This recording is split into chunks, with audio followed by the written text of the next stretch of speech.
When you're always grateful, miracles happen. Did you know it's very important kung gusto maging successful, you always start your day with a grateful heart.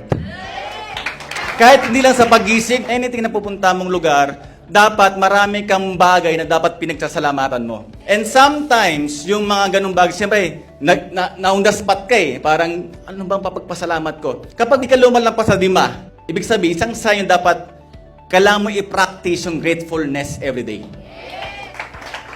Why? Kasi kung tatanungin ko kayo, magsabi ka ng 10 bagay na irereklamo ngayong araw, meron ka masasabi. Pero 10 bagay na maging grateful ka, nahihirapan yung utak mo. Kaya huwag ka magtaka, nag-reflect sa bulsa mo. When you're doing something, always challenge your mind na maging thankful kayo. Kahit nag-break kayo ng jowa mo, maging thankful ka pa rin.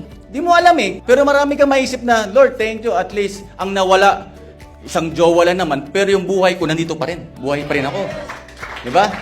Yung mga naiwa, yung mga totoong kaibigan, meron pa akong opportunity, pwede ko i-workout. Pang-4, meron na susuot, may nakakain ako. And pang-5, Lord, nandito ka, kasama kita. 5 bagay, ang bilis, di ba? Because I always practice gratefulness. Always find ways to be grateful.